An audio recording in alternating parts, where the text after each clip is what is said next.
Hi, everybody. Welcome to another episode of Vito X Dino. This is episode number 48. My name is Vito Delsante. I'm newly shaved, but I have glasses on today to not distract you from my face looking differently. His name is Dean Haspiel. Hi, everybody. I'm Dean Haspiel. And for those looking at the video, there's not much of it left now, but if you look at my bottom lip, Yeah. did I tell you what happened to me on No, no. Saturday? So Jen had an open studio, and I was going to Dumbo, and I was hungry, and I decided to get a slice of pizza. But Dumbo brings like a million tourists on the weekend, or frankly, every day, because the Manhattan Bridge is right there. It's this amazing spot, and I've drawn it in New Brooklyn and Red Hook and whatnot. And everybody takes a million pictures. So that means if you try to go get a slice at the pizza place, there's a long line, right? Well, what does a long line? Well, what did I come to know from a long line? Is that sometimes when you order just a slice and they put it in the oven for a little too long, a pizza slice becomes napalm. Yeah. Okay. And like I almost suspected it too. I was like, that took forever, but I figured, oh, there's like 100 people here, and just whatever, things are getting messy. I get the slice. It didn't feel that hot in my hand, but there was a plate. I Hmm. went to go have the bite, and oh my God, the pain Yeah. was crazy. And like the cheese, I must have tried to spit it out, and this cheese came out and slapped my lip, right? And just became molten lava. Yeah. And it's 5 days later, and I've been using bacitracin and whatnot, and now it looks like just like a herpes sore, Herpes. which it isn't. But anyway, but I've been eating on one side of my face for a week about now. So I should and then I should have warned you not to lick and kiss toilet bowls.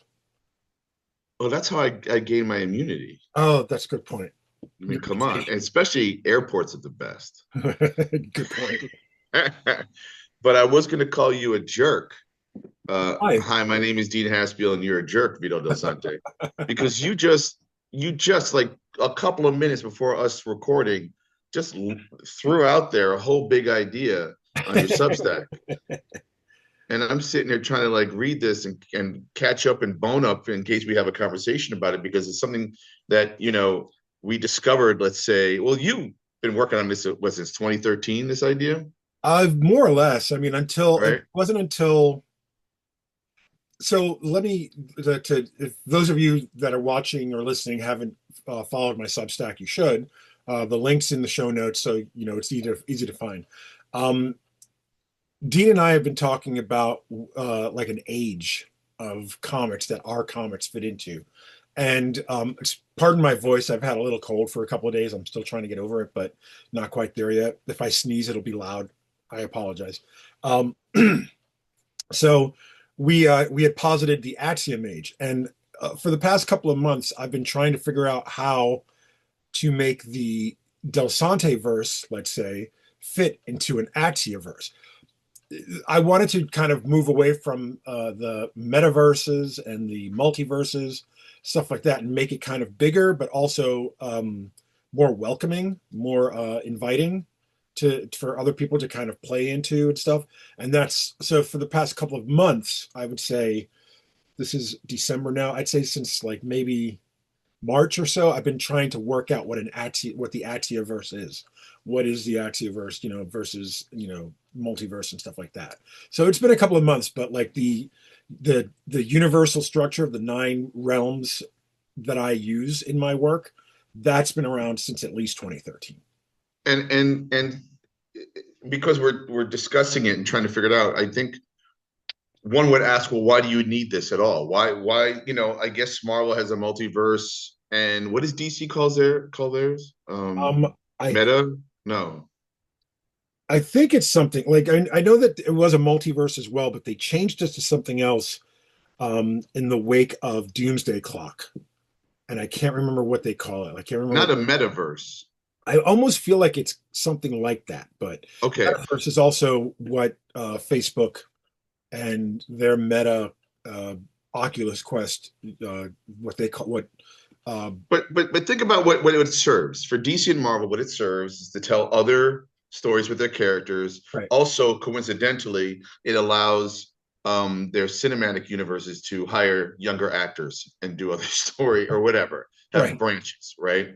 But why would that matter for a handful of indie guys you making their occasional comic book, right? And I think it's just because didn't they just announce this week a new Spider-Man Superman crossover Yes. that Marvel and DC are doing, right? And then when we were growing up, they had a bunch of those. There was Hulk, Batman, I forget the other few that they did, but and then Muhammad Ali fought Superman, that kind of stuff. But that wasn't necessarily a crossover. That was more of a stunt, Well, I right? mean, yeah, even in the early 2000s, I think they had Punisher, Batman, or something like that. Sure, Like sure. And once in a while that could be fun. And also they've done Batman, Deadpool, where they also have little kind of short stories with other Marvel DC right. crossovers. And really what it comes down at the end of the day is just for, companies making money, right? So for us, I don't think that, we have enough of a name recognition for our characters. You have Stray, I have the Red Hook, you have a ton of other characters, I have a few others myself. We've talked to Charlie McKelvey at Zion Press about, his characters like Spider Squirrel and Trash Panda, and he has a ton of characters. We know other creators who have their characters. None of them is a Hellboy. None of them is a madman, and then the question is, if you, I mean, and you're taking the lead on this design of this idea of the Axiom Age, the Axioverse. What does it serve ultimately, except to just give us permission for our characters to just kind of hang out with each other if we wanted to, but otherwise our characters are still separate in their own stories ultimately. But then what is the crossover like, ultimately, as a publishing concern, right?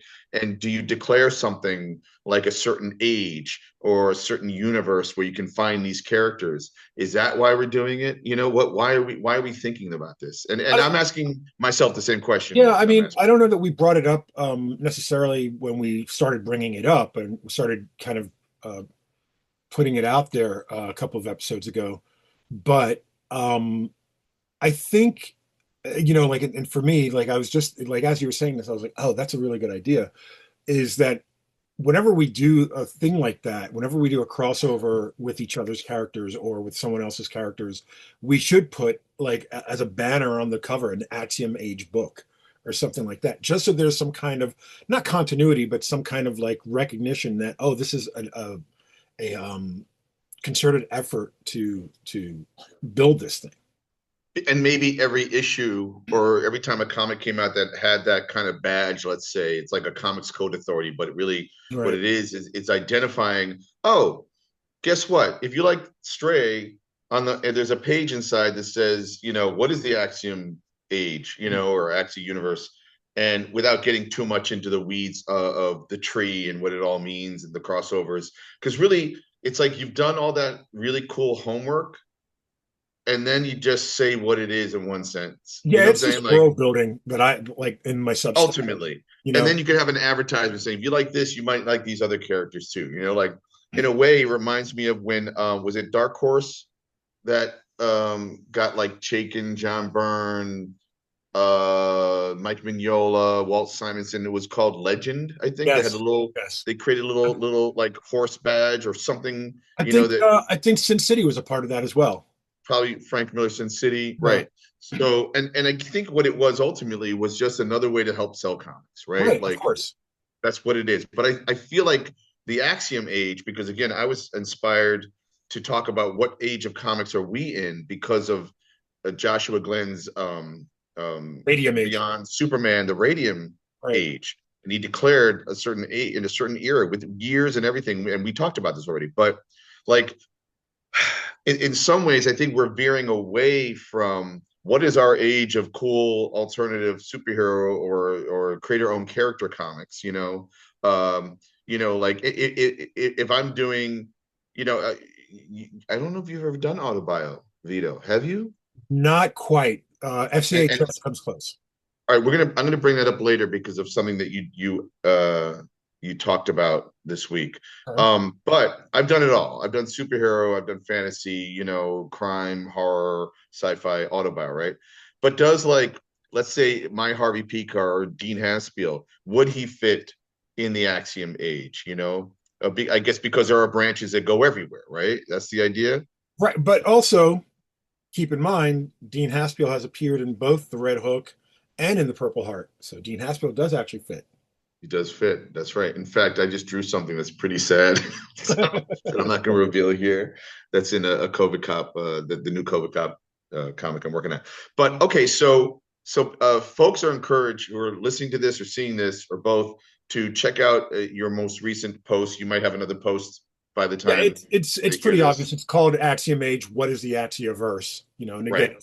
it's just a post. It's a longish post, with a couple of images and stuff, so it looks bigger on a screen. But it's probably not more than 2-3 minutes read of your time, and Right. it is on my Substack. So yeah, I encourage everybody to read, especially creators that want to play with our characters and stuff. Like play in our kind of backyards and stuff. Yeah, and I guess again, that's another thing. Like you actually talk about two characters that are really interesting. One who prunes the tree of stories, and one who not grows it, No, not he kind garden. of not shares it, but he travels through all the worlds. He's called the Axiomancer. He's Oh, so basically, he's Uatu. He's the Watcher. I would say, yeah, I would say he's a bit of Machine Man in Earth X, like in that sense of being a Watcher. He's also a little bit of Doctor Strange, Doctor Fate. He's also, like he's like his magic is numbers. I go into Mm-hmm. detail about numbers and what I feel about numbers being true versus words being false, because words can have two meanings, but numbers will always have the same meaning all the time. Isn't that interesting, man? It's like the difference between Captain Kirk and Spock, right? In a way, like like one who has a certain flair with humanity, and the other one's like, no, this Right. it's but they're also Spock is struggling with the idea of humanity, He's or also with half human, I he is believe. half human, so there's a conflict already right there. So, Yeah, and um, so you have like the Doctor Fate, Doctor Strange Axiomancer, who uses mathematics as magic, and then Magnifex is, I wouldn't call him benevolent or malevolent. He's just kind of neutral. Like mhm. he takes care of the tree. He is like a Galactus type character, like in terms of like size and stuff. He's bigger than you would imagine, and he takes care of the tree. Do you Um, imagine like listen, if you put out an issue of Straight, in 2026, which is happening in what, 2 weeks, 3 weeks, we're already going to 2026. Do you imagine like going forward, you would slap a little Axiom Age or a little logo or something? And the reason before you answer that is I ask is because maybe does it make more sense to come out with a one shot hmm. called the Axiom Age, where basically you explain this a little bit, and then we have some stories with the characters that are part of the Axiom Age, at least in the launching pad. I'd like to do that. I'd like to do that for, like to have at least one, like an anthology almost, like that's just like a primer, where like it's introducing the concept, but also introducing, the characters that not necessarily are main parts of the tree, but just different, aspects of it. I know that I am working on currently a second, like I think am I done with it? I think I'm still scripting it, but I'm done with the story for the next Stray Steel Wolf crossover, and that I'll probably slap an Axiom Age logo on it or something like that, Right. just to keep that continuity. And I think Eric would be fine with that as well, just because like the whole point of me coming up with this was conversations that he and I would have where he would be like, do you think it matters that these two characters aren't in the same universe? I was like, no, it's a story. You know what I mean? And that's what it comes down to. It's just a story mechanic. It's just Mm-hmm. like a thing just to inspire other stories. The tree grows. That means there's more Mm-hmm. stories to tell. That's all it is. Yeah, and I don't remember if I shared. I mean, well, two things. I did write a 24-page Red Hook story about what was the title? Something crisis on existential or Right. existential crisis on whatever, like Oh yeah, playing I with the remember. whole Yeah. and so I still have that, and I created a character that would work as like one of those tree people, Mhm. possibly, or be up there with the green point and the purple heart, and some of Yeah. the characters we've made. But uh you also, if I'm correct, tackled, you love to play with time. We've already This is, Yeah. if anybody knows you, they know that. Didn't you do that with Stray and a bunch of characters? What's that? Kind of. Is there a 5 issue miniseries you did that deals kind of with crossover Sort of. stories? Yeah. I mean, we did the Action Verse Yeah, series, and there's a an it's action coming from Action Lab Comics, so you right. called it the Action Verse, right? So it Okay. had Molly Danger from Jamal Igle. It had Virtue from the book Fracture by Sean Gabrin and Chad Ciccone. It had The First Hero from Anthony Rutgazer, Midnight Tiger from Ray Anthony Height, Stray, and a couple of characters I think we made just for the book, like the villain, whose name was Cascade, and he was destroying other worlds. The aftermath of the book, though, is like on the very last page, you see these kind of guardians of the universe, and it's Stray with a beard, Molly Danger, like grown up. Um, Midnight Tiger is now like a panther-like creature. I think we actually called him Panthera. Um, and the other characters like all like evolved in some way to be these kind of overseers, and that's kind of a very primitive version of what this is. Like it's kind Hmm. of a very. What's funny is in the text that I wrote, I mentioned the Saturninity, which is this realm beyond time and space that is the receptacle of time. Um, and that, like I said, it's going to play a lot of like play a big part in the Golden Guard sequel. Which let's talk about that for a second because that goes into I think what you want to talk about as well Hmm. about this declaration I made on Facebook a couple of days ago. Hmm. Hmm. Um, so I had which I was working on something with like just kind of like as a fun little aside for myself. And it was what kind of cartoons did Stray watch? So I'm Mm. trying to think of like what the four like right after school, what cartoons did he watch when he got home from school, right? So I Magilla Gorilla. so I came up with these things, like You made up your own. one was like a speed racer kind of pastiche. So anime, very early anime type of thing. Uh, the other one was like a He-Man, Brave Star kind of Thundar the Barbarian type of cartoon because of Jack Kirby, of course. The other one was a kind of Ghostbusters meets Bernie Wrightson kind of cartoon of like these teenage kids, not in a jokey way, like not like Scooby Doo, but like a more serious, like with stakes kind of cartoon, like it would ever be on in an afternoon cartoon block. And the other one was like a Disney adventure kind of like instead of Rescue Rangers with Chip and Dale, it was like it's called River Wranglers. So Mm. like I was just like coming up with like this meta world within a world type of thing. Hmm. And I was about to text Matt Major about that. And then I was like, why am I doing this anyway? Like this isn't getting me anywhere with my stuff. So then I was going to text him, what should I do? Like right now, like what should I do? And before I even texted him, because you were the person I ended up texting, I had this imaginary conversation with Matt. And I said, Matt, what should I do next? And he's like, I don't know, learn how to draw? Question mark. And I was like, Dean, I think I want to learn how to draw. Hmm. Like that was the start of me uh, Hmm. proposing that over the next couple of years, I learned how to draw my own comics. If you Hmm. look at that Substack post, I write that I used a couple of AI images, AI generated images in it, because these are just concepts that I couldn't possibly draw. And I couldn't expect someone to draw from description. I can use these images and someone can say, oh, I get what you're going for. Let's do it like this. And that's, whatever the case may be. And and then I was like, it's going to get the criticism.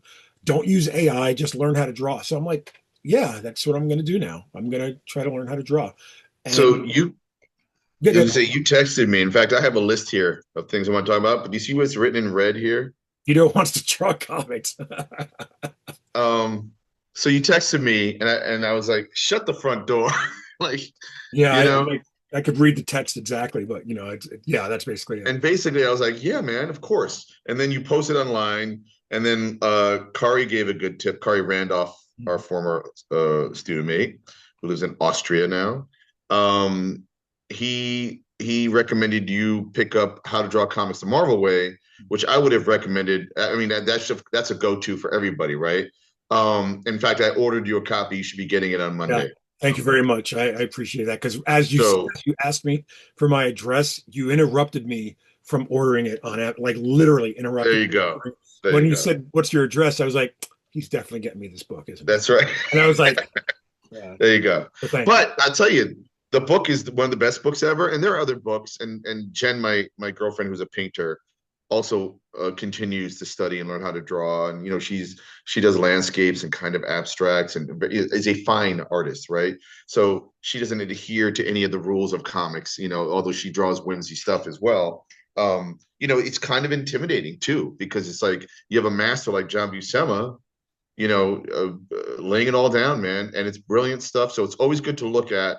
Um, and it depends on your skill set. But I had so many different feelings of how to advise you, Mhm. of how to begin, what to do. I think you had mentioned something about digitally drawing, and I don't do that. I mean, I digitally color and letter, you know, but I don't digitally draw. I don't really know how to do it. I've attempted a couple times on someone's iPad or something, and I hated the way it felt. I just didn't like it. So I've seen that some of the responses, some people said definitely draw pen and paper, right? But I'm also trying to figure out what is your skill set, number one, right now. But also, I was trying to imagine what is a Vito drawn comic, and I don't see you drawing what you write, meaning what you've written thus Right. far. I don't see you drawing a stray comic. You could maybe do a stray kids comic or something, or very, you know, basic type of stuff. But you know what came to my brain, and I mentioned Harvey Picar earlier, is like Vito doesn't really do autobiographical comics. Right. And yet I feel like that's the one comic truly missing from your oeuvre, like is your Picar comic. And then I thought that he could draw, you Well, know, like and you could do it digitally if you didn't feel like doing pen and ink, and then just finding out how to make that work. so here's why I was number one. FCHS is a semi-autobiographical comic, but it's not truly like Picard-esh, like whatever. Right. The reason why I was going to, I mean, obviously I'll, start doing mechanics, and getting my hand trained, on pen and paper, pencil, whatever. Um, I don't have any room for a drawing table. So I feel like a tablet and my computer using like like that to actually do the work instead of like just, like a sketchbook or whatever like that. I think that's probably going to, it also, I think by the time that I feel like I'm not proficient, but able to do, say, layouts, because that's my goal is to just get to layouts. If I can get layouts, strong layouts and stuff, and have somebody like you do the finishes or somebody like Sean do the finishes, whatever the case may be, I feel like that's success. You know what I mean? Like that's my path of success.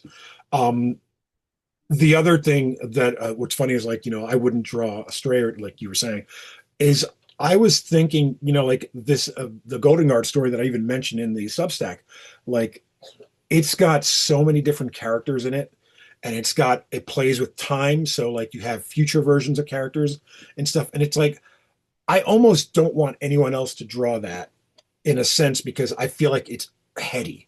It's a Mm-hmm. lot to deal with, so if I'm doing that, it's a little bit different. So in a perfect world, I would draw that comic only because like I wouldn't want to put someone through that. Mm-hmm. Um, if I'm 70 years old and I'm working on it, that's fine too. Like what was the thing I told you? Like my the biggest hurdle I have to overcome is I have to understand that I'm not going to be as good as I want to be immediately. And I think I mentioned to you, I'm not as good as I want to be. And I've been Right. doing it and being paid to do it. I've been, and like, I'm looking at a page right now that I was penciling and inking. Man, I'm working on this one panel that's taken me days because it's a overhead shot of an interior bus with how many characters? One, two, three, four, five, six, seven, eight, nine, 10 characters sitting and all doing, and like, why? And I know why, but also like it's fun and it's not fun. And there's so much work and labor that goes into this stuff just so that you can draw a panel that you look at for 5 seconds and you read the words and you move on, right? Like, and then I think about cinema. Cinema spends a lot of money just to create the verisimilitude of an office or a street or whatever, an environment, just so that you can be in it for a few seconds. I mean, sometimes I really appreciate. I'll look at a shot in a movie, and I it's 4 seconds. It's amazing, and then you never come back to that. And like, But holy if you mackerel. watch that shot in, like, say, when you rewatch the movie, if you rewatch the movie, do you notice that shot again? Like, I mean, I'm sure if you Um, talk film, you do, but it like, maybe it depends on, but I'm just saying the amount of work that literally goes into something that we take for granted, like yeah, visuals, right? yeah, Because visuals do so much writing and work, for the story. And the other reason why I thought you might wanted to draw your own comics is because you're probably frustrated with the amount of ideas you have and that you have to wait for artists to draw it. It that's doesn't true. exist until it's drawn. So keep writing novels and whatever and hope that they get published.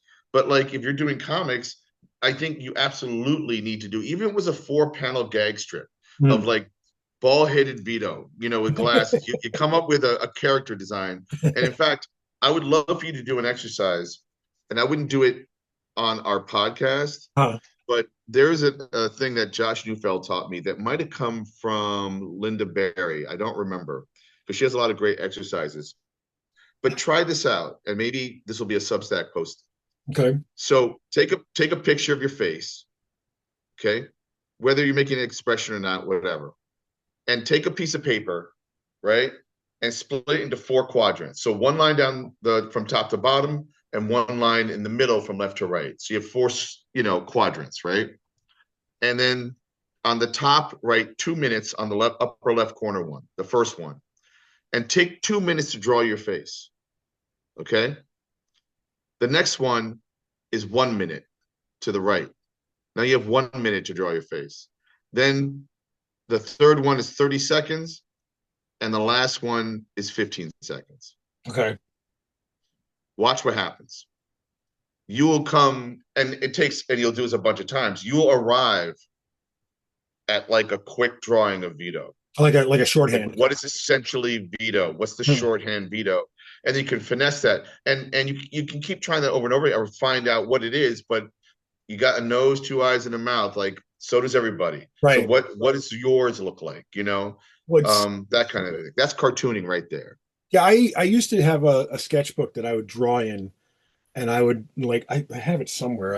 I'd have to find it, but I had like a little sketchbook that I would take. There's this funny little sketch that I did in that book of when I met Grant Morrison at Hanley's, and it was like I drew two bald dudes talking to each other, and I'm like, other than the like I think I wrote, other than the white jeans, you can't tell us apart Exactly. because he was Exactly. wearing white jeans. You know what I mean? Right. So, Right. Right. um, Right. So I mean, I think what's exciting is that the most important thing about all of this is for you to take full control. And you letter comics professionally, but maybe you hand letter a cartoon. Maybe you really go raw right, on right. it, you know? Yeah, and it's funny. I have to give a shout out to Ray Anthony Height. Ray and I were texting. I want to say last night, and he had sent me these two little videos, and like in the video, he had a triangle, a circle, an S, and the letter C. He goes, That's everything you need to know right here." Mm, Like, what are you talking? Like, I'm looking at it, I'm mhm, like, I don't understand. And then he's like, in the next one, it was like a 3D pyramid, a sphere, I think a square too. Like, so there was a yep, yep. cube, and then like it was like I can't remember what he did with the S, and I can't remember what he did with the C, but he's just basically like, this is it, this is everything. And Hmm. then like Hmm. his next video he sent me, he basically did it. Like he's like the square and the square, and it was like the guy's back, and it was like, what's funny Yep. is when I used to do those sketches, I had this kind of shorthand for how I would draw a figure. Hmm. And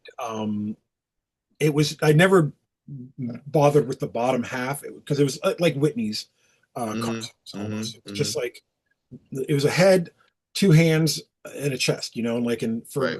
for women, it was like a slightly smaller rectangle with like a little bit like more of a V going down to make it like. Right, like a waist. So Yeah. I had like a shorthand to doing it. And so when I was watching Ray do the demonstration on the video he sent me, I'm like, I kind of already got that. You know what I mean? Like, Hmm. not that I got it, like, guys, I'm going to draw a comic next week, but Hmm. like, I have that kind of mentality already. Hmm. And Matt Major was like, you already, your scripts are already so visual that I can see that you will have a little bit easier of a time. Not the easiest, or like not like it's not going to not be difficult and you're not going to learn, but Hmm. like I can see you having a little bit easier of a time than most beginning um, artists because Sure. you have that visual language already. So Right. um, It's funny. I always have to remind myself that I can always go more visual than I do, or more dynamic, and I don't. I I just was reading, Oni Press is publishing a slate of EC Comics type, stories from Western horror, crime, everything. And Anna Senti gave me a recent issue that she had written a story written a story that David Lapham drew, and it was like three new EC stories, and then they reprint an old one. okay, And the three new ones were pretty good. Annie's always solid writer, but then they showed this old Jack Davis drawn, Western EC type thing, and I forget who wrote it, like maybe Harvey Kurtzman. And my God, every panel is like an entire issue of Mad Magazine, like in one panel, yeah, like, and you just like how were they? I sometimes I think you just were keeping yourself entertained drawing it. Like that's why it looks like that. yeah. Because you could just have a guy pointing a gun, but you had a guy like whipping around and whoop, kind of like you can hear the art. It's crazy, I think you also know? too is that as art has progressed, comic book art specifically has progressed from Siegel and Schuster and all those early guys, Jerry Robinson, uh, uh, Irwin Hasten, all those guys. As it Mhm. has progressed into like the Silver Age and into the modern age and everything, and even to now, the thing that we probably are aware of, but we never talk about, is that distractions have gotten bigger. Oh yeah, You know what I mean? So like when they were drawing, they probably had a radio on. right. Then at some point, like Jack had to put his drawing table in the basement because Yep, we're watching Lucy upstairs or something. yep, And now, like like guys are listening to podcasts while they draw. They're listening to us while they draw, yep, and it's yep. like I'm sure like we're distracting in some ways, and Yeah. in some other ways, we are just this droning thing that's in the background that just silences a lot of the thoughts. So Sure. Like in other words, allows focus in some ways yeah, too. I don't know why you just reminded me. You said Irwin Hasten. Irwin Hasten, who when I was a kid drew Dondi, and I was afraid of that comic. I don't know why. It freaked me I never out. liked that comic either. I was the I same didn't way. like that We've talked comic, about this too. but and we talked about it. But Irwin Hasten uh, apparently rented a hotel room like near 79th Street and Broadway, and Ben Oda would go there sometimes. And Irwin Hasten did a really funny autobio graphic novel vignettes called Loverboy that's Yeah, hilarious. And yeah, Irwin's too. like 4 feet tall. But I believe at one point they talked about, I mean, this isn't a distraction, this is more of a economy and efficiency. I think they were all trying to make deadlines, and no one really wanted to leave because they couldn't leave because everyone's swapping pages and lettering and inking and penciling all this stuff. And I think that they were all hungry, and I guess the hotel room didn't have a kitchen, so but it had tile floors, and they would lift some of the tiles up and put a Bunsen burner on it and cook eggs Yeah. on tiles in order to eat breakfast. Like what? Like that just seems like so much extra work. So they Talk wouldn't about have to leave the distraction. room We'd have to leave the to room go or get go stuff. downstairs to the diner, and grab some. But maybe they couldn't afford it or something. Who knows? Yeah. Like so. I don't know. I just always thought that invention was insane. Like what people are. But I think ultimately what we're getting at here is you're frustrated with the fact that you're beholden to a collaborator, which is on the one hand great, but Oh, I then love it. you're waiting, like, and what can you draw that you write?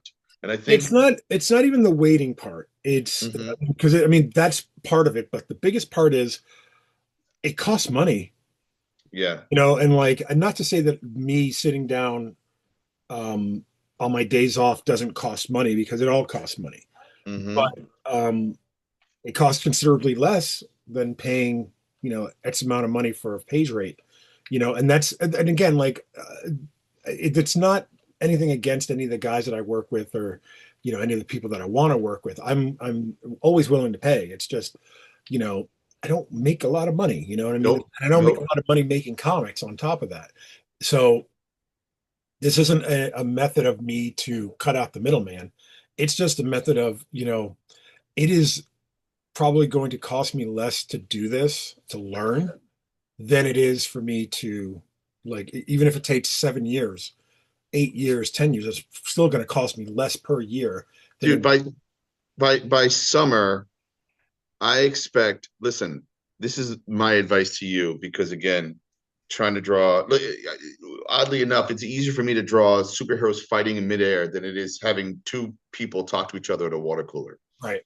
Okay. I don't know why. It's harder because um you can get away with drawing something unrealistic, that's versus something that's super realistic. Yeah, the You can't get expectations are away with it. different. But I was going to say, just like Archie Goodwin, the great editor and writer of comics, the late great Archie Goodwin, and the very much alive Alan Milgrom, who was also an editor but an inker and creator. Um, they both created cartoony styles. Mm. With Archie Goodwin, he would do editorials where he would draw, and you could tell the guy was a cartoonist. He really did know how to cartoon. And then there's Alan Milgrom, who went from could ink anybody, like Michael Golden, Jack Kirby, anybody, right? And then he created his own editorial kind of cartoony style. And I was going to say to you, look at some of your favorite comic strips, Mm. okay? 3 to 4 panel gags. I feel like I want to see. I suspect you'll have more success writing a story that you can draw either autobio or create a couple of characters, or man, play with Stray. Do like a weird, you're talking about cartoons that Stray would watch on TV. Mm. What are the cartoons he's reading in the paper? Yeah, that was funny. That's something I brought up to Matt last night. I was like, I think I want to create, like, not only just the meta cartoons, but like meta, like sitcoms, Right, TV shows that he would watch, and then like maybe one or two comic books that he read. And so, right. like, that's funny that you say that, because that was along the And line. and yet I'm specifically thinking comic strips because that's something that I've been struggling with. It's like it's not as easy as it looks, but Oh no. I mean, like, listen, when John Romita was drawing the Spider-Man strip, and I think there's 4 or 5 collections coming on that from Zoop, but I Yeah. forget the name of the publisher. Um, oh my God, he was basically turning a comic strip into a comic book. Like it's that amazing, right? Literally. But like, and other people have handled it, and that's fine. But like there is this just like cinema isn't comics, comic strips aren't comic books either. Yeah. Like they are different. And I feel like you would have more success playing around the comic strip format, if that makes sense. I would like to. I mean, like, I've never really thought about, other than when we did FCHS, we did these kind of preview comics, like, that we put up for free. Like, we did like a weekly comic. Rachel and I did the strip that we put up on Facebook to try to get pre-orders up and stuff. And it was, Mm-hmm. it was very, like, I kind of trained my brain at the time to write gags, not necessarily gags, but like a gags, like for a comic strip is just basically a cliffhanger. You know what I mean? It's just that it ends. The cliffhanger doesn't continue the next one. It's just an ending. But Mm-hmm. I looked at it, like, and I told Jaime Hernandez this when I met him, that, like, when we were doing FCHS, that was the thing. Like, I looked at his Locas run, and it was like you had like a 9 panel page, and every 3 panels, like, you could end that on a weekly, like, or on a daily strip, and it would still make sense. So, like, Yeah. it's a uh, it's a definite discipline to write Hmm. like that and to draw like that, I'm sure. Hmm. But yeah, I would I feel like if I get to that point where I can like cartoon a little strip like that, I should be in the Red Hook Ledger. Absolutely. And I'll say this, man, like the other thing about doing a comic strip is you have such grandiose ideas that Uh, you literally have to put an idea in like 1 to 5 it's you know. no, like that's a totally separate thinking. I do want to show a book that I do have that I got from Kickstarter many moons ago, and I actually have a separate book that's similar to this by the same guys. It's called How to Think When You Draw. And Hmm. it's like I gave this to Sadie very early on, and like it's got some really kind of cool little tutorials in here, like breaking glass, like how to break glass in like Mm. comics and stuff. And I don't want to really delve into this until I look at the book, the How to Draw Marvel Comics Way, so I can get like the kind of rudimentary stuff in me and then Right. look at that and go, oh, that's a different way to do that, or that's a Right. different. Right. So, but I mean, there's plenty of, and listen, I remember I was an assistant to Bill Sienkiewicz at one point when I was 17 going on 18. So that's eons ago. And then many years later in Philadelphia, we were hanging out with the Locust Moon guys, Chris Stevens and yeah, company. And Bill was sitting next to me, and he had this strange pen. I forget what it's called, but it's a square tip. I forget the name of that pen. I think uh, Ron Wimberly draws with it, and a couple others. Jim Moffat, I think, uses that. So it's a very particular look. And just watching Bill Sienkiewicz draw did two things. I was like, oh my God, I can never do that, right? But number two, oh, he's just figuring it out as he draws sometimes, yeah. and it wasn't like there was a job where you had to draw like Cyclops blasting, Phoenix or something like that, and you have to lay it out and figure it all out. It really was just like rando. And I actually have a drawing here. I should pull it out of him drawing me, with that same instrument and Mhm. in at that same time. But just to watch him discover the art sometimes is also fascinating, I you know. watched David Mack, who created Kabuki and did a couple of I can't remember if it was Elektra or just Daredevil. Oh, No, he created no, he Echo. David Mack did not come up with Elektra, No, obviously. no, not he came up with her, but like he drew like with Bendis, but it was Echo, Oh, okay. not Elektra. It was Echo, the deaf superhero. And Right. I had a friend of mine was really into David Mack's work, and I watched him draw. Like I met him at a convention. I was like, "Hey, do you mind doing a sketch for a friend of mine?" Blah blah blah. And so he did it, and it just he didn't draw a figure. He didn't draw a shape. It was just like a line that just kept on. Like I swear, he never picked up the pencil. It was just a Hmm. line that just kept on going, and it became Kabuki. It Mm. was the craziest thing I've ever seen, and Yeah. I can't. I think Simonson's the same way. Like I can't fathom the way some artists think in terms Hmm. of a blank page and in terms of an image and how that transfers from their brain to their finger to the pencil, which is extension of the finger Mm. to the page, to then be this line that just like Simonson's signatures. Like, what are you talking about? It's a dinosaur, and Yeah, it yeah, totally is. You know what I mean? And like you look at yeah, it, like yeah. who thought of that? Like, when did you Right. think of that? Like, it's the craziest thing. Like, I don't know that, that's one of my not one of my fears, but like one of the things that I know for sure is I don't know that I'll ever think that way.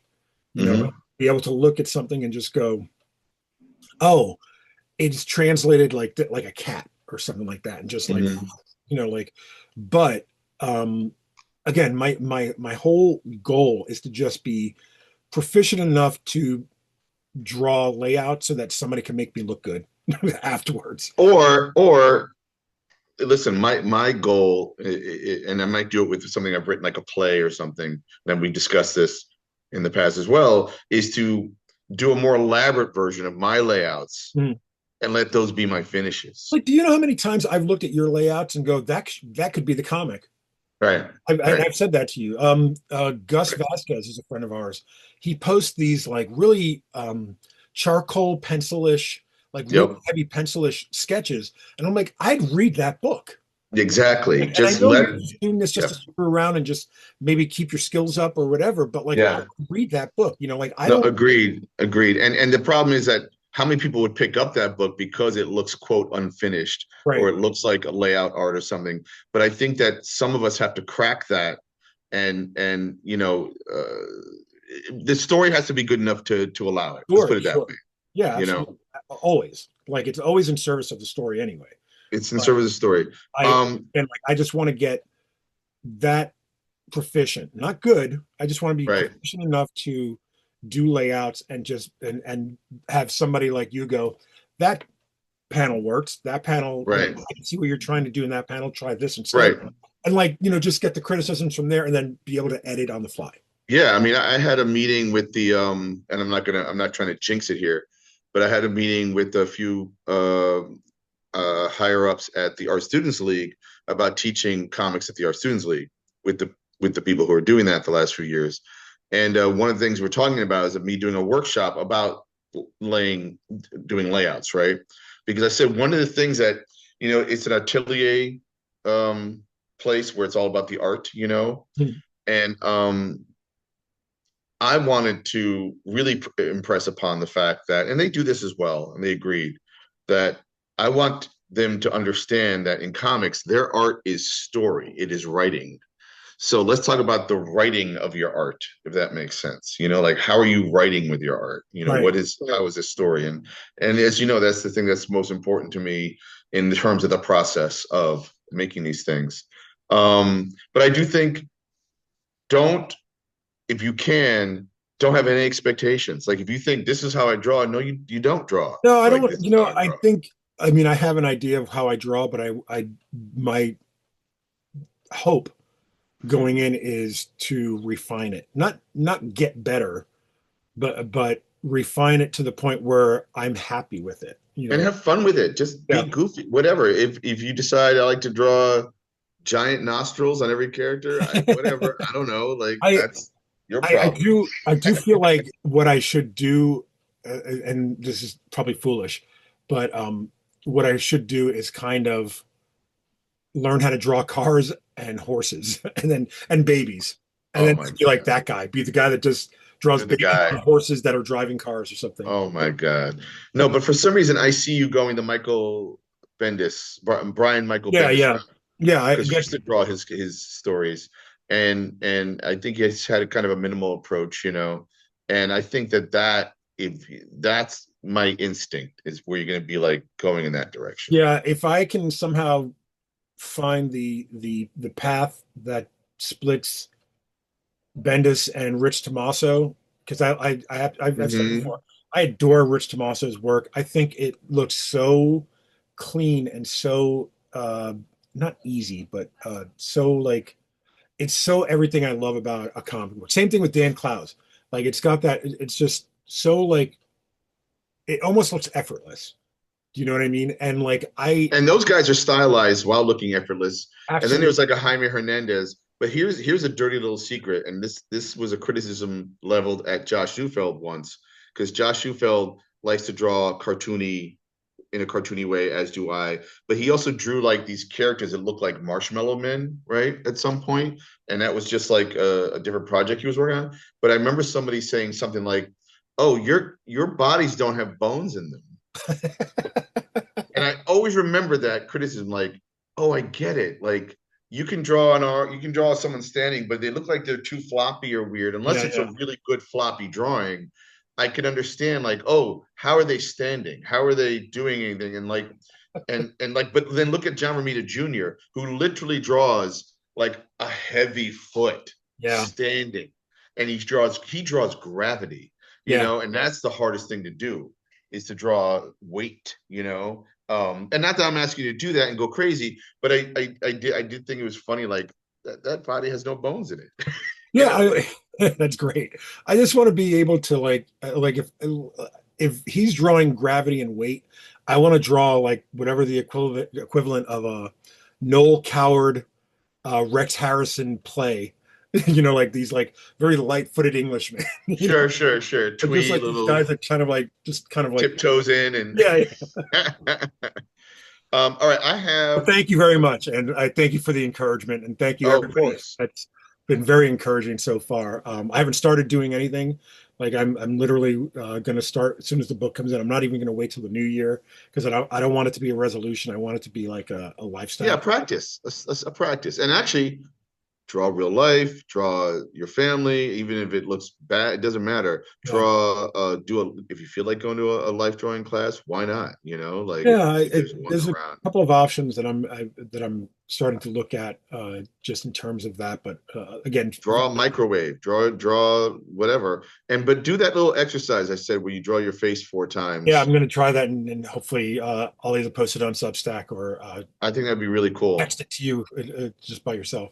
No, but I think you should show the people, be accountable. Yeah, and that's the other thing too. You say it with a chuckle, but I think that's the other thing about posting it on Facebook is to be accountable, to Yep. have somebody go, "How's that going?" Or like, what have you been, have you been sketching this or whatever? Like to have somebody, because to start off and like put that out there, that's hubris. You know what I mean? Hmm. Like whether or not I intend to be boastful or anything like that, it's a lot of balls to put that out there. Oh And yeah, man. then to just say, let me just, get everyone's advice. Let me just start putting into practice, and then let me actually start practicing. Like again, I do want to be accountable. I do want people to go. You haven't shown anything in a week. Why don't you, like, what have you worked on since last time? Well, I mean, that's what Gus is kind of doing. Mhm. I was championing him, saying I really love these kind of like gray tone, like not sketches because they're more than sketches, but Yeah, they're like wonderful. Like they really are. Like they're really cool. And he was like, oh, and people seem to like this. And so he keeps showing up, to get that encouragement, and maybe he will develop a story that looks like that. And I'm yeah, I'm totally on board. I'll be the first one in line to buy it. yeah, Like I yeah, love that kind of look. In fact, you know who also does that incredibly well is Alex Ross. You ever see his yeah, just yeah, layout pencils? Just that's done. That's yeah, done right there. You yeah. That's know, insane. Like I letter it and print it already. So all right. So I have a couple of topics. And I had a weird question I wrote down, and I don't know if we ever answered this before. okay. Let's Um, so I never got to meet Jack Kirby or Alex Toth or anything like that, right? So I was asking, who is still alive that you wish you could meet in comics? And I had a need. I mean, I'm sure there's a ton of them, but just name one. And I have one that I've never met. I'm like, if they passed away and I still haven't met them, I feel like a jerk. Yeah. Um, Luckily, I've met a lot of those guys, like your Wades, your Chakins, your Hernandez. Um, I would like to re-meet Claremont. I met him once and it did not go well. Like, Right, I right, wouldn't say it didn't go, like, it was just a very awkward meeting. Uh, right, right. my daughter has duct taped her leg. And it is an accomplishment. Look at this. It's Wait, so what did you cut yourself and then that's how Oh, she you're just duct taped stopping the bleeding or something? Like, duct tape. wow, look at you. You're Hmm. you're a genius. Yeah, I know. I know. This is my new invention. Yeah. You guys should use this in the next comic. Just like make a person that has duct tape as armor and make them invincible to everything. That sounds like a chest face character if I've ever I heard mean, come on. Like there's a comic. All right. All Oh, right. she draws comics too. I don't know why she's telling everybody else to take her He ideas. just wants to witness. And by the way, it's duct, D-U-C-T, right? All But right. maybe you call it duck tape. D-U-C-K. I don't know. Hold on, let me lock You can in. goof around with that. DEAN. Dean tape. So while your daughter, But Claremont, like I was saying, yes. Claremont, when I met him, it was very, I wouldn't say contentious. It was just so like quick and like it almost didn't mean Well, anything. I mean, listen, he's a prima donna. Like True. I could say that about him. Uh, He that, can. that's I not. think he has a certain air about him, and then after a while he breaks down, and you can but he Should I presents tell the himself. story? Should I Oh, not sure, brag of about it? course, All of right. Okay. course. So it was New York. It's book country. Jim Haley's Universe had a booth there, and now everybody's coming in. Yes. Oh, okay. I didn't know what's going on. Um, so he had come over and he was talking to Ron and to Jim Pernicone, who was working with us for a while, Ron Hill, who we've mentioned Yeah. on the show a couple times. Yep. And I had just gotten the gig to write an X-Men Unlimited like short story. And I was like, oh, hey, I'm writing a Wolverine story in X-Men Unlimited. And he looked like I took money out of his pocket, Well, yeah. or if I Well, swiped food out of his mouth. You know what I mean? right. Like I took a Right. French fry off his plate, and he's like, I was going to eat that. And it's like, but you're Chris Claremont. Like, what do you care if I'm doing 8 pages of something? You know what I Right. mean? Like, Right. And that was the vibe I got. And it would be That sounds nice. right. That sounds right. That Yeah, sounds yeah. like It that would be happened. nice to meet him in a better context because I know he's a Right. nice guy. Like I've Right. met people that are like, oh, really? Like Right. that are shocked that he acted that way. And But he lives a few blocks from the studio here, so he can yeah. stay there. But I mean, yes, Sadie, I have a this public, was my show. I have a public service announcement. Also, this is my show now. I'm the best. Okay, trust me. She can't talk to anybody in person. This is Tape Guy. He's a duck with alien horns. I guess. He looks like Alf. He kind of looks like Alf a little bit. Yeah, He's so I like cute. it. See, And we he just invented a character. yeah, guys, this is gonna be the new greatest invention of all time. And yeah, you're welcome. I just got you guys $10 million. Nice, thank you. Yep. Debuted right here, live and direct. Duct tape, It was man. awesome. So Thank you, Sadie. Claremont would be one possibly. I would like to be introduced to Kurt Busiek. I've met him at conventions, but not in as a fan to a pro, and this is before I ever wrote Right. anything. So it would be nice to meet him like as a peer and like, just, share war stories kind of thing. So like if not like that's probably the one more so than Claremont that I would like to do just because I'm afraid of repeating the same thing that happened, with Chris, but I like Kurt, I feel like I would have a lot of fun talking to. Actually, that makes sense. I'm surprised you haven't met Kurt. Again, I met him at a convention in Seattle. Oh, that's right. Like in 1999. His daughter was just born like that, like a week before, 2 weeks before. Right. And like it was just a very quick, hi, how you doing? Sign this. Oh, great, I'm out. Right. But like something where I could actually sit and talk to him would be nice. Right. I living, because we're not doing Dead right now. Oh, yeah. There's a ton of Dead cartoonists who I wish. I have to say Chester Brown. Yeah. You've never met him? Because I've never met him, which is crazy because I've met Seth, hung out with Joe Matt, and he's the trifecta is Chester Brown, right? From that trio. But and he had such an influence on me, just to open up my mind and to realize you could do comics like that, kind of like what Harvey Picard did. Right.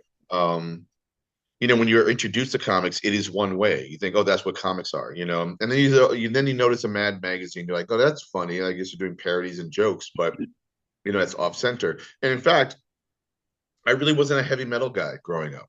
Like I understand that I was supposed to be, engaged by the tits and whatnot, but it just wasn't my thing. I appreciated some of it, but then I was also terrified by other like Richard Corbin drawings. It terrified me. I was like, what is that? Yeah, I didn't discover heavy. I mean, I had a cousin who read heavy metal, and it was kind of understood that it was more mature than I was ready for. Like Sure. that was presented to me, so I didn't really get to read it.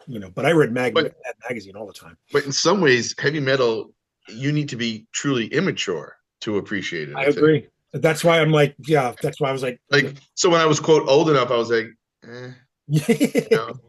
that's okay.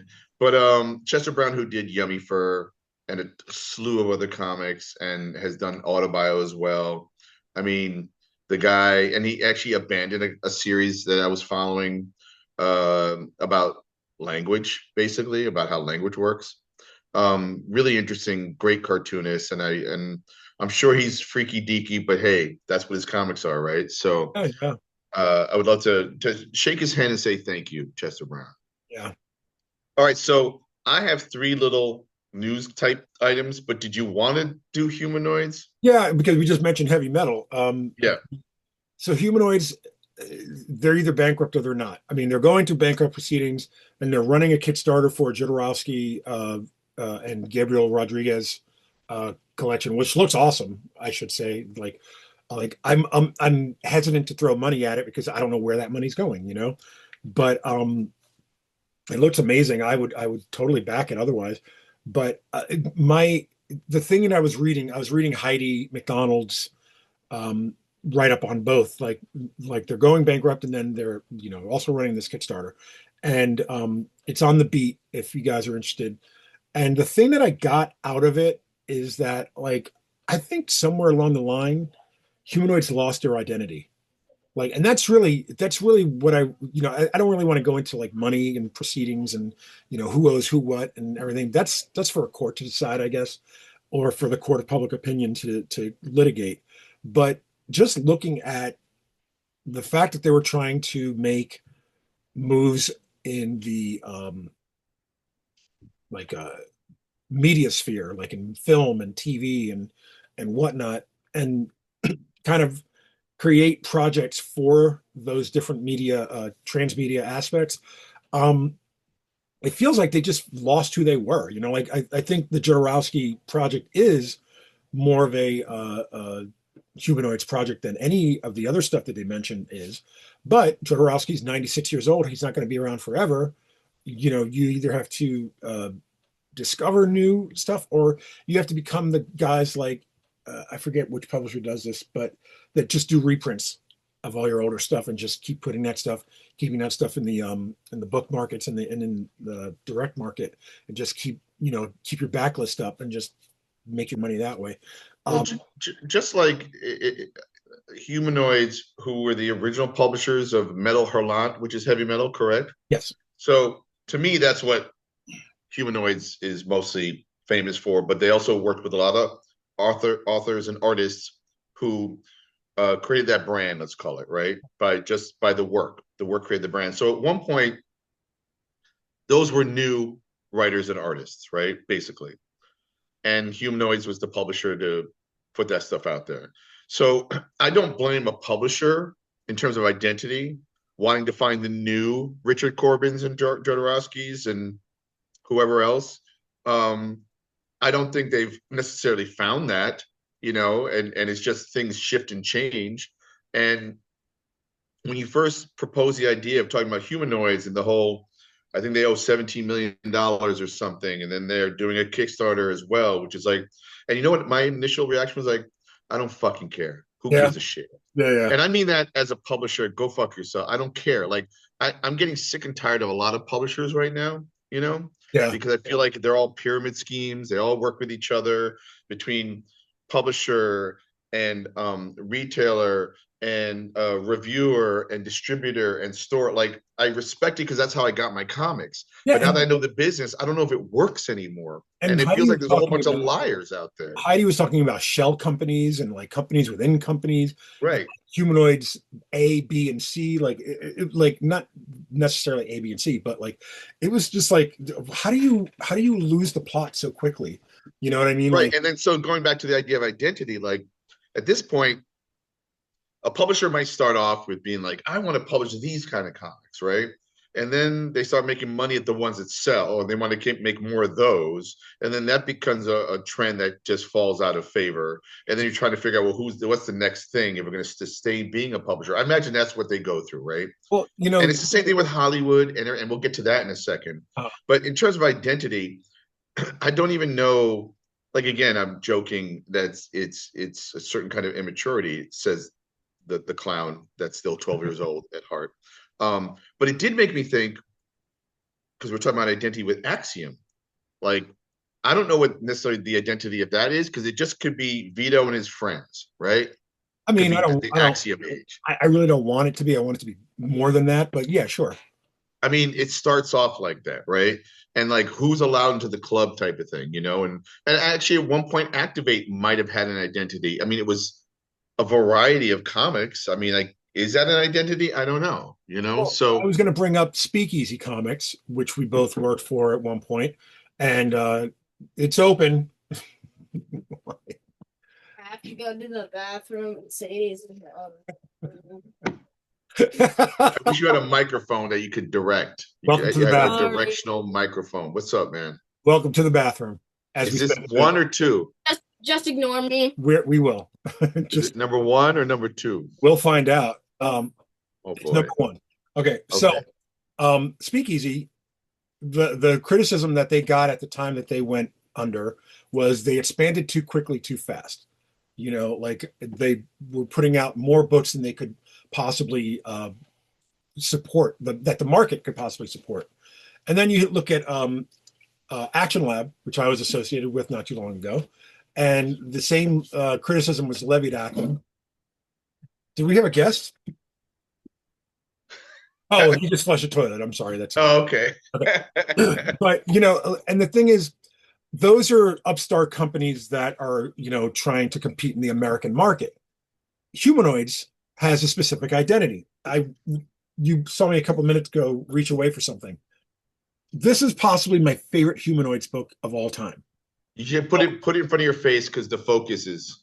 It's called Morgana, and it's by Albertia and Enoch, and it's a sci-fi female-led, you know, story. It's just absolutely gorgeous, you Right. know? And there's Cool.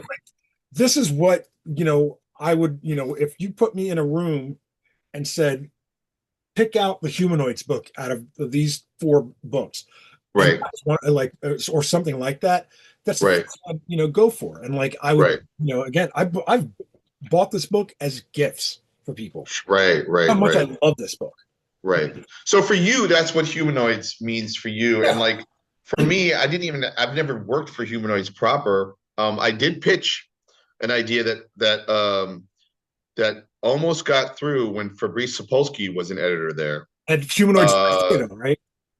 It was what? Humanoids USA. That was like USA. Sorry, yes, USA. And then I think Mark Waid was like the publisher or editor in chief for like a year or something like that. So they've had, you know, interesting people working there. I don't know what they do now. And again, like I've actually been published by Heavy Metal Magazine, you know, but that wasn't Humanoids. And I believe it has gone through iterations. I think there's a new number 1, 2, 3, whatever, blah, blah, blah. These things happen. After a while, I just grow weary and tired, you know, like Sure. I and it doesn't affect any of my feelings of my childhood, you know, feelings or history with a lot of these comics and publishers. Like that was a different time. I understand that now. But, you know, I'm kind of like, I'm done rooting for these publishers because I don't know if they have the creators' health and wealth in mind necessarily. That's a good point. I would argue that I think something like Humanoids or like classic Humanoids, like Morgana and, you know, like the Jodorowsky stuff, I think there's a place for it. And I think that that's a sin to not have that there. Management aside, you know, like management, publishers, lawyers, all that aside, I think in terms of like story and what they bring to the table, I think that's necessary. Because growing up in the US, when you're only exposed to Marvel and DC for 75% of your life, and then you start opening your mind to Vertigo, and then you start opening your mind to Fantagraphics, and then you start looking at what's being done overseas with like Bonet and D'Agostino and like all those other companies, like the French, Italian, you know. And then manga, which has every concept you've ever been interested in. Like I think, you know, like there's a place for all of that. And I'm not saying don't experiment, don't go outside of your comfort zone.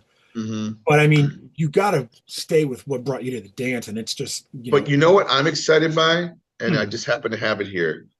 And you know that you're getting a Russ Kazmierzak comic when the envelope comes in. I'm just covering up my address a little bit.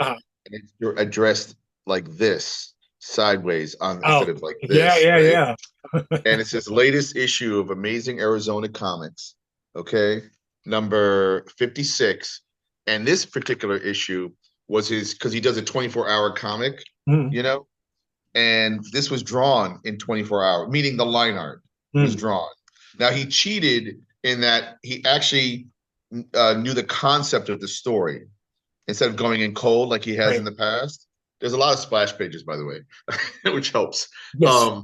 Because this literally is like he did like a I think starting issue 53, it is like a year of comics where it's a story, it's an ongoing story where he appears, you know, in his own superhero comic, you know, and so it's awesome. I love this stuff. I get more excitement. Look how ridiculous. Absolute Speed Cameron. It's so ridiculous. Like, And and his books are available as a kind of subscription plan, like a yearly. You pay one fee and you get all these. That's crazy. he becomes He-Man. Like, it's so much fun, and it is like a little bit of comic book insider, but you can also follow the story if you don't know all the characters. And he does a Patreon, I believe, where you can subscribe for 4 issues a year that he Right. produces. And he went from doing Speed Cameron as a series through Amazing Arizona Comics to more of like this anthology Mm. that's really sexy, and I love it so much. And to me, this excites me more than like whatever's supposed to, you know, whatever my demographic is in the market these days. Yeah, I don't even know what it is. I share my excitement that I got in the mail. Yeah, yeah. Here you go. Whoa. How do you But say that? Loma Luce Lomo Luce. I got to get that, man. from You know what? I'm going to see Marty him at Keene. some point. Yeah, our buddy, two former guests from very early on in the show, Yep. Marty Keene and Russ and Cousins. the Zuperverse that Mhm. he produces. Um, I think he said he's going to stop doing bootlegs, although Yeah, they do well for him. the bootleg Batman, which I also got. Oh, If you look on the very last page, thanks for all the fun, folks. This is the last bootleg. oh, wow. You So know what? Good for him. yeah, Because I'm sure they do better than his regular comics, you know, as one would imagine, because people know what a Batman or a Spider-Man is, you know, obviously, and they want to see you take the piss out of them. But I think, yeah, he should focus on what his characters. yeah. So I have 3 other quick little hot topic type things. Okay. Well, because you mentioned humanoids, I don't know all the details, but uh Netflix apparently is buying Warner Brothers for a lot of money, which means they're getting DC Comics, right? Or or Or Paramount is trying to throw more money at the deal. And I don't know if that's even legal or how that works, you yeah, know? they're like it's a But what hot. does it mean either way? If Netflix owns DC Comics, it can, or Paramount, and I've seen some conflicting reports of what people think that would mean. Like, would they neuter DC Comics? Would DC Comics become just TV show? Like, what's your feeling? I don't have one. My feeling is well. Let me explain. My feeling right now is I want to make sure Paramount does not go get it because Paramount has ties to the Trump administration and to some of these other folks that I don't want any of that stuff to get taken, like like neutered or like changed or adapted into something that's like what it's not meant to be. Number one. So like I Wait, real quick, do you happen to know what Paramount produces these days that would make me?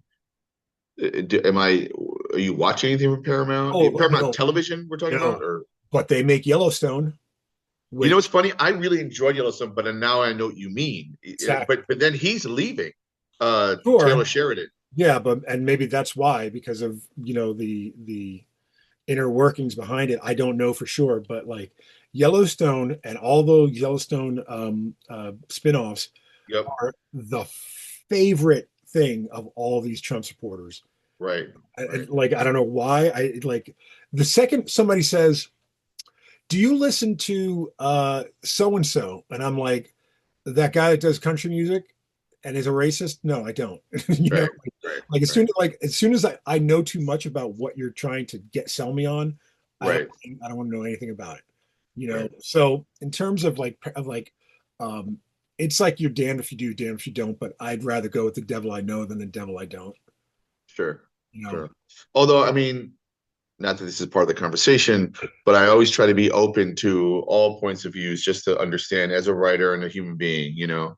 But sometimes when the line is drawn and so deeply, Yeah, but I I can't. I don't have can't. time for that either, you I'm not know. going to parse. You know, I don't have time to accept like foolishness. You know what I mean? Like to Right. accept like this guy. You know, oh, there's a boat in Venezuela that has oil. We're going to keep it. You know, like or whatever he's up to now. Oh, that's messed up, But you know man. what I mean? That's Like it's just like you know, the quicker you guys are gone, the better. You know, and I mean, yeah, agreed. so I All don't right, want any of this, like any of these, like you know, Heritage Foundation or supporting staff, you know, or anything right, like that to be involved in any of the media I consume. I want to right. be able to enjoy it without any kind of like it's worse enough knowing that somebody that I probably admire or liked in a movie once or you know enjoyed their screenplay might have been a pedophile on an island. You know what I mean? Right, right, right. It's like I don't like. Please, just Rosemary's Baby's great. I don't want to know about Roman Polanski anymore. You know what I mean? Sure, Like that. sure. But Oh, what's interesting about that, what you just said is, you will be open to watching the eternal question these days. Can you enjoy the work and remove the person from the work, like an actor, a director, a writer who's an asshole or did something terrible? You know, I saw the Pop Culture Squadcast. We kept getting the Pop Culture Podcast. yes. It's a squad Pop Culture Squadcast Got it. podcast. Okay, but they had Frank Barbieri, is that his name? Yeah. And he was talking about this new series where he basically has written uh where the villain is basically, who's the Harry Potter lady? J.K. Rowling. J.K. Rowling. She's like a supervillain, or she's the bad guy, you know, because of what happened to J.K. Rowling. Her And it stance on just trans seemed, women and stuff. Yeah. yes, which is terrible, and I get it. And again, he's just, I think, using that as an inspiration, but it's very clear who the character is inspired by. But like it just seemed, and I haven't read the comic, but it seemed to be very like it was a lot of messaging, a lot of like, these people are bad and you shouldn't like, and they're pure evil. And I'm like, so the question is, yes, you can do a comic, you know, people can use Trump or they can use Hitler or Idi Amin. I have an Idi Amin avatar for the third story in COVID Cop. Uh, but, uh, but, but Very I also timely. try to hide these things because wait, what? I said very timely, Dean. Thank you. It took a bunch of years, but I got there. You'll see. Finally. Um, but okay, so here's the question. Did you read Harry Potter, or No, I saw the movies. did your kids read Harry Potter? No, they're not interested. Okay. So when I was dating Sarah Butterworth, she had two daughters who Yeah. she would read Harry Potter too, right? And it's English and she's English, and Yeah. so I get it. I never read Harry Potter just because I didn't care, whatever. And I think I've seen one of the movies, like the fourth movie. I forget which one it was. It was fine, whatever. But there's that idea of like, oh, you're supposed, you know, they took away your childhood, you know, if you learned what J.K. Rowling became, and Mhm. how a lot of it's same thing with Neil Gaiman and Sandman, you know. Right. Can you, and this is the eternal question, we've asked this and we've tried to answer before, can you still enjoy the material? I think I've said my stance on the show before. It was like the Michael Jackson thing. Um, I can listen to Michael Jackson up until the point where I found out about the untoward stuff, the stuff with kids and stuff. Whether or not that stuff is true or not, we'll never know. But my enjoyment of him stops at that point. So I can What, say, is it Thriller? Is it after Thriller? yeah, I would say it's probably around the Black or White? after like that album is probably the last album I can listen to. With like Remember the Time and Leave Me Alone and stuff like that. You know, like So that album. yeah, But you're I good think it's because dangerous. you got Off the Wall and Thriller, you're fine. Oh yeah. Well, what else is there? But in going back to Paramount, that's not an actor. That's an entire conglomeration that Yeah. will taint everything underneath it. No, that will influence the world Right. in well, not the world, but America, and then maybe the Well, world. But you know, it'll influence the work. at the very least. Right. Right. And like that's not why that's why I'm not interested in them taking the reins, because David Zaslav or whatever his name is, the guy that's the head of Warner Brothers, is a jerk off to be sure. Absolute jerk off. Like, cancel 2 movies that were done because he thought that he could save money, and like, which makes no sense. How do you not make money on a anyway? So I have no faith in him, but and I have no faith in Ted Sarandos from Netflix. All these guys are just billionaires trying to become trillionaires. I don't really care. So But one thing that the Disney guy, CEO from Disney, I think said something today. Please, the advice the unsolicited advice he was giving to all these companies and doing these mergers and these big billion-dollar deals, please keep the customer in mind. yeah, Because if the customer can't afford your subscription rate, you're making no money here. Yep. But go buy what you want and then try to sell it at the higher rate, and be careful out there, because people don't have money. Yeah, that's the $1 billion rate. Exactly. Did you see? Oh, you didn't watch A Ghost Story yet, right? I didn't. I'll tell you what I did watch this week, though. Okay. I watched the Jeff Buckley documentary on Amazon Prime. It's called "It's Never Over." Very well done, but I feel like it was a little too sanitary in a sense. I mean, there was some ugliness, which is great. What you always want to know about a person, but when their mom's involved in making the thing, it's probably going to be a little bit, cleaned up for, mass consumption, but it's a very beautiful story. I encourage anybody that loves music to watch it. And then I watched Y2K, which is supposed to be a horror comedy that was done by Kyle Mooney, who used to be on SNL. Absolutely freaking sucked. Oh, wow. Awful. Like, it was like, is this movie over yet? Like, oh man, it was terrible. Right. Wow. I watched the whole thing, and he's in the movie, and it's like he plays this like because it takes place, obviously with the Y2K bug, and he plays like this kind of like white Rasta, like a pothead type of right. Like, it's just so stupid. I only like it when James Franco plays a white Rasta. Yeah. Well, actually, I don't know if that's what he played, but do you ever see is it Pineapple Express? Wait, what? Pineapple. Oh, I have seen that, but no. Oh, you're talking about the Spring Breakers. Spring Breakers. Yes, I know exactly what you're talking about. I love that movie. That's might be one of my top 10 movies of all time. It's crazy. It's insanity. So I watched this for a specific reason, because it's kind of a versus here. But I don't think you've seen it. Have you seen P.T. Anderson's One Battle After Another? Not yet. I'm so glad you saw it. Okay, so see it so we can talk about it. But what's the versus? Oh, it's probably Leo versus Sean Penn, right? No. Sorry, another movie. Ari Aster's Eddington. Oh yeah. That makes sense. And I didn't know too much about One Battle After Another. It's getting praised as probably one of maybe the best movie of the year, and it's very well done. Sean Penn, you'll never unsee his behavior in this movie, and I was like, wow, he really didn't need to do this. Why is he doing this? And he's like, I guess he needed to do this movie to do this character. So that's all I'll say about that. Okay. But and I think Benicio del Toro, it might be his best movie. Okay. That's a good. He's so amazing. And the women in these films, whose names escape me right now, unbelievable, Oscar worthy.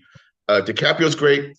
I feel like in the last 5 movies he's done, he likes to play a jerk or an asshole or someone that's a loser, unlikable loser type guy, right? Because he's good at it. He about halfway through the movie, I looked at Jenna. I was like, "Is he a samurai?" Because he puts his hair up in a certain way with the little, ponytails up at the top, and his hair is kind of done, and he's wearing a robe, kind of like the Big Lebowski. you know, and it is nonstop. Like it doesn't. There's a trick that P.T. Anderson does with music now. I've noticed this. There is a piano doing like a mood thing for about 90 minutes of the movie, and it's a 2 hour 40-minute movie or something. It's a Wow. long movie, right? Yeah. And so it's really, really well made. But you know what? When I thought about it versus Eddington, I think I like Eddington better. I And the definitely. more I think about Eddington, even though we had our discussion about it, and I did like it, but I also realized you didn't like it as much as I think I did. I Right. think I'm starting to like it even more because you know why? One Ballad After Another is a great movie, but when it was over, I was good. It's done. I didn't really think about it. I Yeah, keep thinking about Eddington. that's fair. I don't know what to tell you. So I'm curious for you to see that movie so we can talk more about it. Did I sent you something earlier in the day? Maybe not earlier in the day, but like around dinner time, 6 o'clock, 5:30, something like that. And I sent it to you on, I think, Threads. And it was Oh, I don't. I'm off Threads. I need to. I'm okay. trying to save space in my phone. Okay, I this gotta so it's on find I Threads. gotta find you this thing and send it to you separately. Um, they did a it's an advertisement for something, but the one that I saw cut off before they could tell you what it was that they were advertising. I feel like it's either an Amazon device or something like that, but it's kind of nondescript. They did a return of ET to Elliot, who's now grown up, played by Henry Thomas, same Henry Thomas.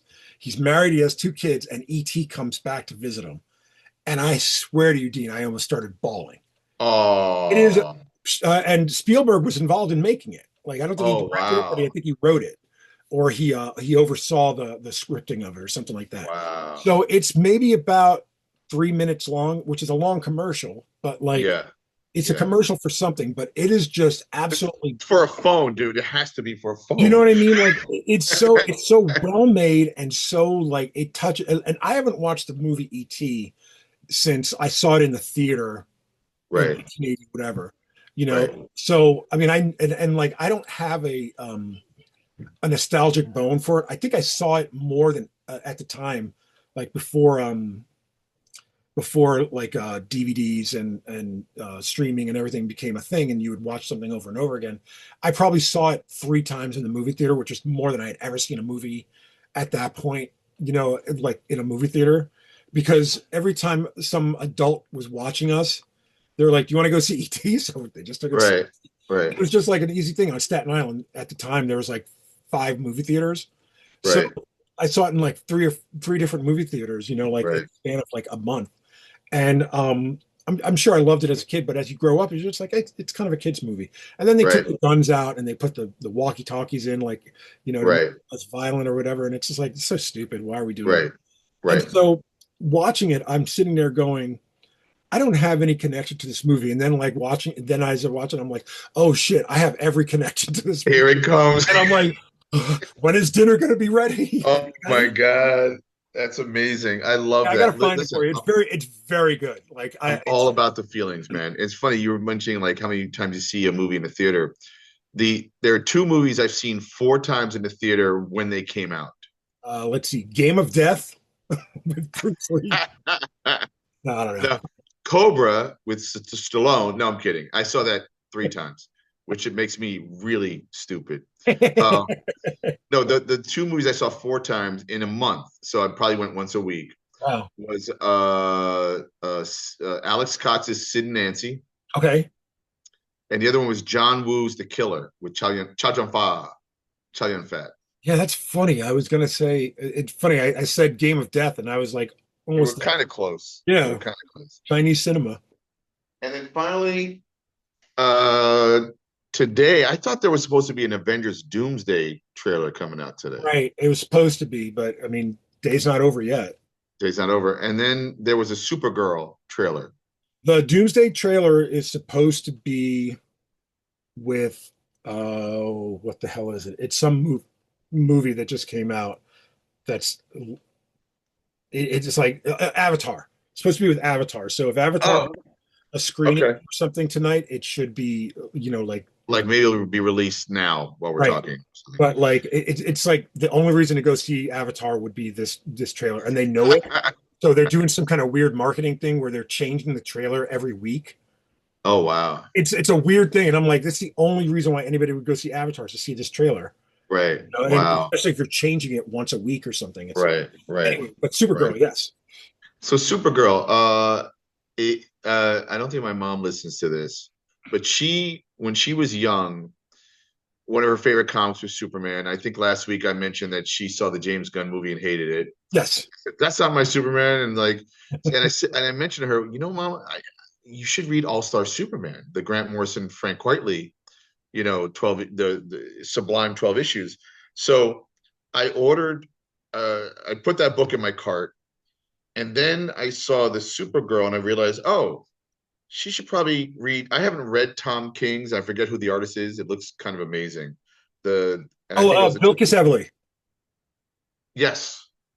And so I decided to put that in the cart as well to send her because, she probably might dig it. And I think the movie is based on that series, that Supergirl series that came out a year or so ago, right?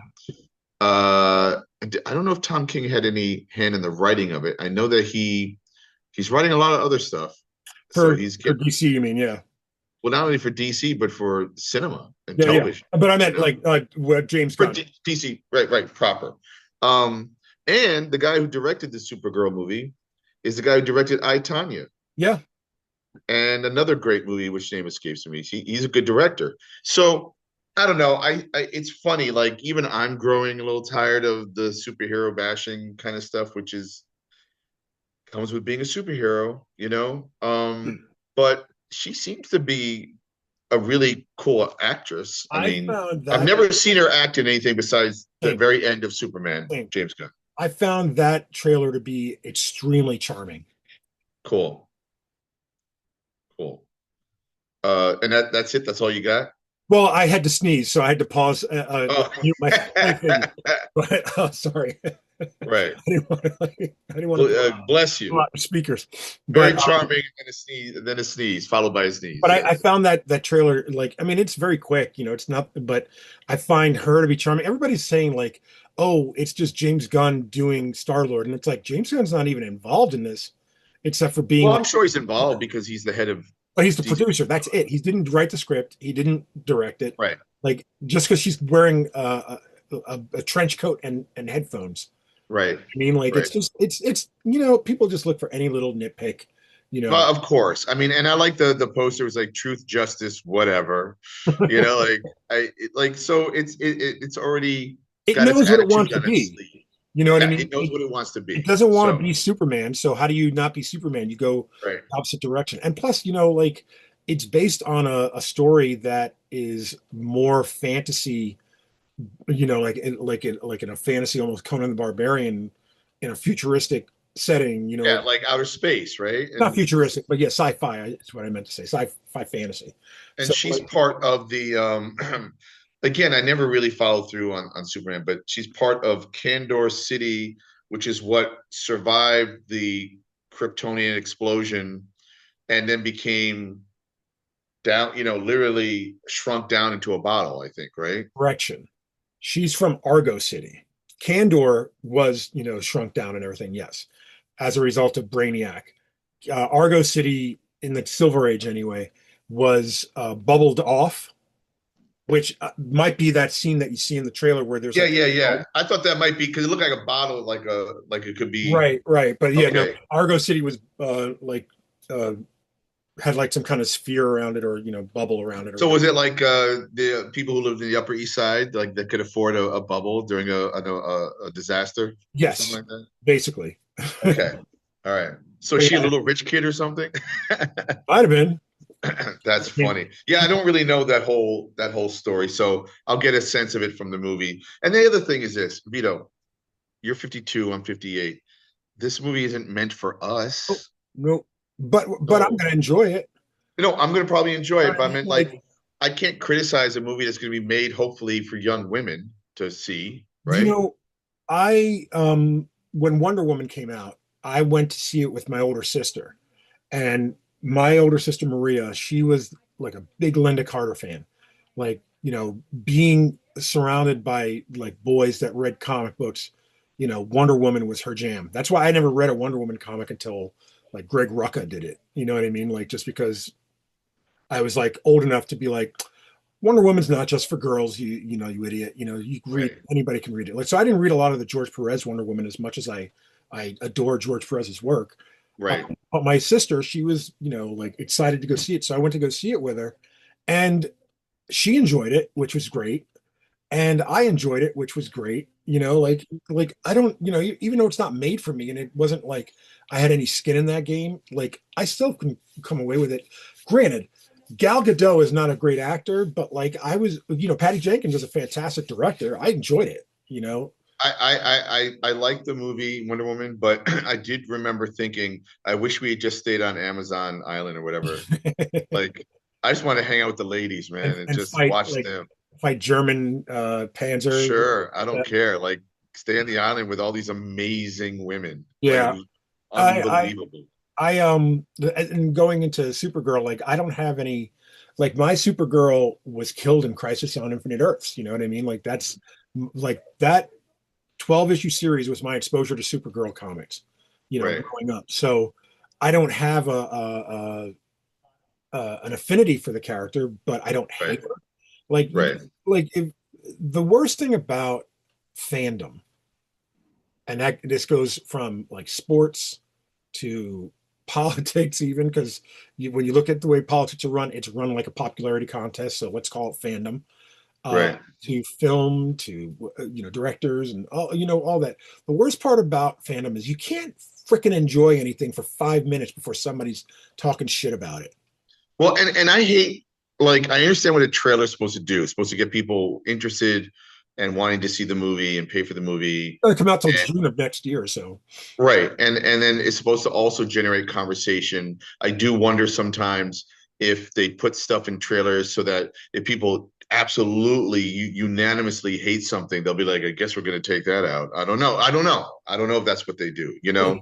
I mean, Um, they do that occasionally. You'll see a scene in a trailer that's not in the movie. that's not in the movie. Somebody But a while ago tried to sue a company because a scene wasn't like in oh, and where's my scene that I went for the movie for? Yeah, like are you That's hilarious. Yeah. But I just felt like so many, and I'm not going to name names, but I saw some people on Facebook today. I'm like, you old man, shut up. You shut up. You're so stupid. I think I might have seen the same post and I thought, think you and I saw the same thing. Come on. And then, come on, man. And I started noticing there are a couple other people, and like G. Willikers, Dean, don't you notice this more? There's some people who only attack, like literally their job is to be grumpy about something and never like anything. right. And I'm like, I might have to mute you, dude. Just not because I don't, you can have your opinion, but it's just boring and lame. Yeah. Like you literally come from the point of view of just, I don't like it, like every opinion. by the way, and that's another thing. So I try not to really have an opinion for a trailer, but sometimes a trailer really can get you, man. It really when it's amazing and when it's pulling on your heartstrings and on nostalgia. Yeah, I mean, and I never saw the Helen Slater Supergirl movie either. Yeah, man. I wanted to when I remember wanting to as a kid. But it felt like it was just in and out of the theater really quick. I can't remember. I mean, movies back then, in the 80s, like movies stayed in the movie theater for a while. Oh, yeah. So the fact that I didn't get to see it in the movie theater is weird because it should have been in the movie theater for like 3 or 4 months. Right, But right. I don't remember why I didn't see it. Yeah. I wanted to. So I mean, again, like I have an affinity for everything superheroes. I have an affinity for everything DC Comics, even. Right. I've never seen the Jonah Hex movie. I've never seen the Halle Berry Catwoman movie. But and I've never seen Ghost Rider, which is a Marvel movie. But I don't have a disdain for those characters or disdain for any of the actors involved. I mean, Josh Brolin played Jonah Hex. That's not bad. I haven't seen the Constantine movies. I did. I saw the Keanu Reeves one. It's not bad. I like it a lot, actually. Right. Right. You know, I mean, there's a ton. There's a ton of these things. So the barometer for which I judge a movie isn't who's playing the character. You know what I mean? It's not that Michael Clark Duncan is a black kingpin. I don't care. He's a good actor. I'm going to watch it. You know, like the barometer I have is, you know, am I entertained? You know, like is there something that I can grasp onto that maybe is nostalgic and brings me back to a time when I was reading this comic with my cousin Robert, you know, on his floor in his living room.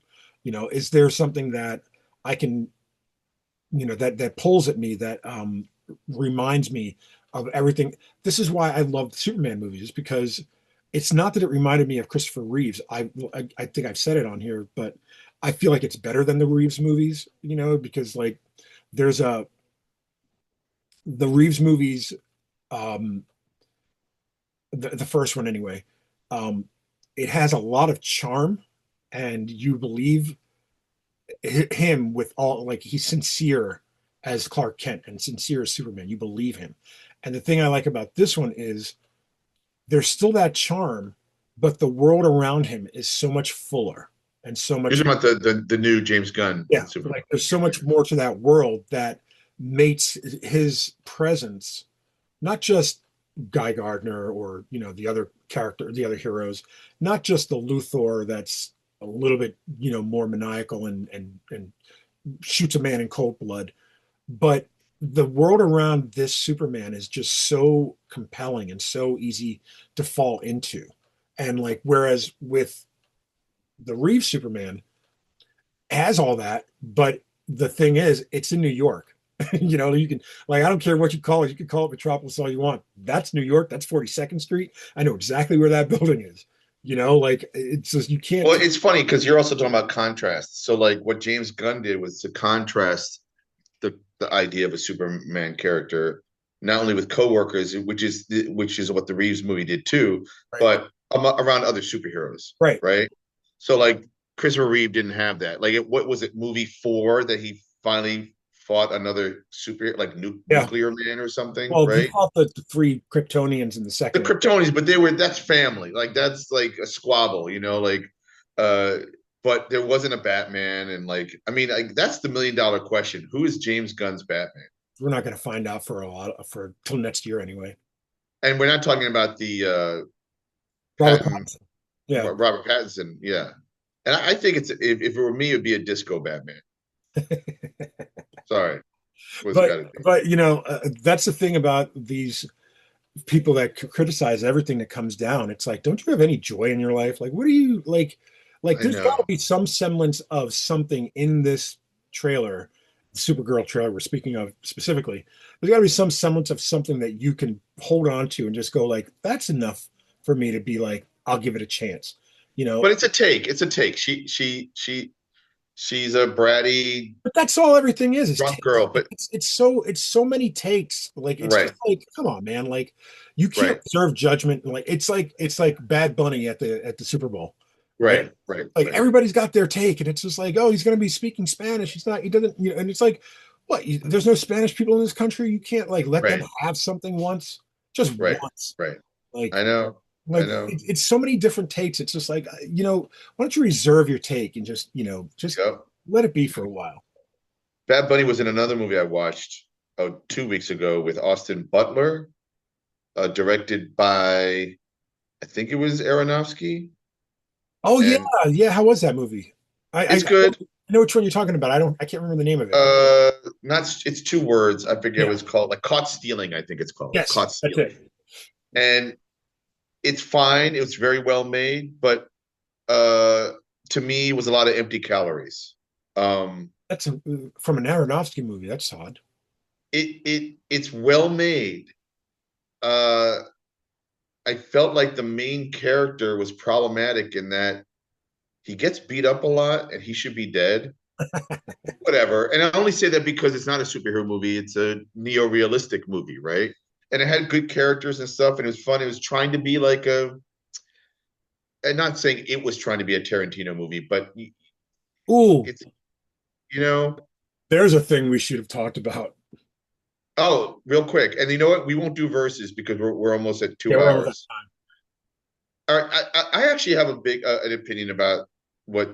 Okay, so caught stealing is a lot of fun, but it's over when it's over. You know what I'm Right. saying? Like, You don't just whatever. like you were saying about one battle after another. You don't Yeah, think, one battle after, but with one battle over after another, it's over, and it's not like I'm not thinking about it anymore. I just don't have any more questions. Do you know what I'm saying? Like, I get it. It's a lot of fun, and there's a lot of really bravado filmmaking in there. yeah, So he's one of my favorite directors, P.T. Anderson. yeah. Like I said, Eddington it keeps me thinking for some reason. Hmm. Anyway, so go ahead, QT, Tarantino. man. So he I puts actually have no problem with it, but I'm curious to know. Go ahead. so he Quentin Tarantino put out this list of, I don't remember if it was 20 or 50 or how many movies it was, but it was the top movies of the century, so far, I guess. So like from 2000 to now or whatever. And he gets to There Will Be Blood, which is the Paul Thomas Anderson, Daniel Day-Lewis movie. And his take was, again with the takes, um, that it would be number two if not for Paul Dano in the role of the preacher in the movie, the antagonist. He was like, he's weak, he doesn't bring anything. Like, he's very soft, very squishy. The my favorite, I think Julie Liu, who I used to work with, from Jim Hanley's Universe, used to say he's got the most punchable face in Hollywood. And here's the thing, I disagree with Tarantino and probably you as well, in terms of his characterization being weak, like a weak part of the movie. I think that's the point of the character, Oh, absolutely, to be like absolutely. a worm. A worm doesn't have a spine. A Right. worm is an invertebrate. No, So Paul Dano was the revelation of that movie, not the greatest actor who ever lived in our right, modern times, Daniel but Paul Day-Lewis. Dano. Yeah, so all right, so there's two sides to this So, conversation, so which my is my oh, go take is, ahead. I disagree with Quentin Tarantino completely. Like, that movie is a masterpiece, but also, just like in terms of Paul Dano, I think he did exactly what that character needed to be, and like Uh, he presented it. Absolutely, Paul Dano was great. I've loved him. I loved him as the Riddler Mm, in Batman. yeah. I think he's a great actor. And and I don't even need to go into it because what I was going to say is, and I think you'll probably agree with me here as well, is like this was on a Bret Easton Ellis podcast that you have to pay for. Uh, Okay. And the minute I heard people going off on Tarantino for his opinion that I don't agree with, mm. all I could think about was Frank Cho. Oh, yeah. And what I mean by that is Frank Cho has now leaned into drawing outrageous covers, right? Mhm, mhm. And he does it for fans that pay him to commission to do an outrageous artwork on a blank cover of a comic book. And he loves to draw big asses and big boobs and big women and put them in and say really stupid jokes Right. about With TNA salacious jokes, comments and stuff like that. Yeah. you know, salacious comments and whatnot. And I don't care. And it's like people want him to never be allowed to draw comics again because he draws this stuff. And it's not my taste at Mhm. all, but it's absolutely his right to draw this stupid shit. He's an incredible artist. And if people are going to pay for it, then that's what it is. And once in a while, Bleeding Cool will show like 10 covers he did Right. that people get all upset about. And who gives a shit? I And think. and my opinion about the Quentin Tarantino thing is it's just his fucking opinion. And he did it on a show where he shared his opinion. Now, some people will say, and then I'm going to get to your thought, Mhm. is, well, why would he bash? Don't punch down, that kind of thing. And I get it. He didn't need to diss Paul Dano. There was no purpose in that. All it did was to have us and a whole bunch of people going, I love Paul Dano. He probably got 9 jobs out of this, like, so Tarantino did him a solid, maybe, like, Maybe. but I think he's truly allowed to have his opinion. It doesn't make me think less of Tarantino at all, Mhm. at all. What's your feeling? I mean, I feel like, yeah, it's punching down a little bit. I feel like it's, um, it's also in a way it's closing yourself off to working with somebody who maybe you don't like this one performance, but maybe you can bring a performance out of him that you're not aware of. Like you're kind of making it so that you never work with this guy. He also said some bad things about, or not bad things, but some like not so nice. Matthew Yeah, Lillard, and he also didn't give a shit. yeah, Apparently. exactly. But and if you've been listening to what's his podcast he does with his filmmaker buddy Avery? The video store one. Yeah. Yeah. So it was a great podcast. I wish they would do it more, but maybe they're on hiatus. Or Video whatever. archives.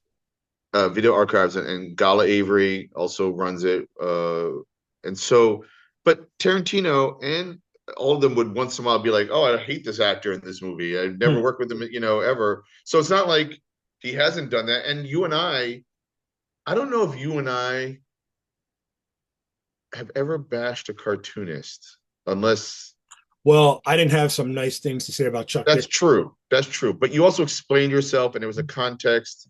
And listen, I haven't listened to that Bret Easton Ellis that you need to pay for, right? Because they're taking it out of context. Like people would have to pay to listen. I don't know if that's true, though, because its context is a list of 20 of the best movies. But maybe we only got cherry pickings of what he said. I don't know. I don't know if he. Sure. But also he also said it's one of the best movies, despite that. You know, so like that's how good Paul Dano's terrible performance is. Here's a very good verses for us to close on. There Will Be Blood or No Country for Old Men. Which movie are you watching tonight? Like, not theoretically, if you were to sit down after this is over, you turn on the TV, you're like, I'm going to watch this tonight. Which one are you picking? Well, my knee jerk is No Country for Old Men. That's my knee jerk, right? But in terms of, No Country for Old Men has incredible performances, but Paul Dano's performance in There Will Be Blood is transcend. It's insane. I want the blood. I want the blood, Lord. Yeah. No, well, that's the other guy. No, yeah, that's Daniel Day-Lewis. I want the blood, Lord. But and then the whole milkshake thing. But Paul Dano's performance is so at times difficult to watch because of how it makes you cringe. And maybe that says something about me that like I love intense performances. I love it. So I go the other way. Like I feel like I just finished watching No Country for Old Men the other day, and like I was so focused, almost hyper focused on Tommy Lee Jones, and I was just like, he just brings this quiet kind of like not intensity. It's not intensity. It's whatever the opposite of intensity is, but it's quiet and it's almost reserved and it's almost like. And it's the character in the film and in the book, so it's like this character is giving up, and it's just to watch it come out of him. It's just like, man, it's so well. I mentioned DiCaprio being like a samurai, and that's like a samurai move, to be that quiet. Like he's laconic, I think is the word you would use, but yeah, it's just like in watching him, I'm just fascinated by that performance. Yeah, totally. And I was just like thinking, man, I'd love to meet him and just pick his brain about like. So I think the answer is I think I like No Country for Old Men as if I had to pick between the two movies, but what I would watch tonight is There Will Be Blood. There Will Be Blood is an epic film. That's it's like when I say epic, I mean it's like a Cecil B. DeMille kind of production. Like it's just so like especially in the beginning, like it's such a like Cleopatra, Ben-Hur type of production, and like with the geysers and everything, and like the explosion. It's like 20 minutes of silent film, but not silent film. But there's no words, no dialogue. Yeah. But like it's such a throwback type of production, and then like as bombastic as that stuff is and it's intense, it's just as intense with just dialogue and the two characters just talking and yep. I mean, I enjoy it no end, and I think he's a fantastic director, but man, that Coen Brothers movie gets me every time. It's great. We were talking about you because when I had that our Students League meeting. Steve Walker Yeah. was there. Yeah. So yeah, we mentioned you a couple times. That's nice. Well, everyone, you can mention me more next time. That's our show. Thank you all for joining us. Thank you, Dean. Thank you, Vito. Thank you to my kids, especially Sadie, giving us duct tape, duck, whatever it's called. Duct tape duck. Oh, that's it. There you go. Next week, episode 49. And we're planning on doing a live episode 50. So if you're watching this, prepare. The date tentatively is the 26th. We might have to move that around because I believe I work until 8 p.m. that night. So we're going to try to finagle that. We'll have more details next week, if not sooner, on our socials. Until then, yay, yay. Yay, yay. Love you. Good night.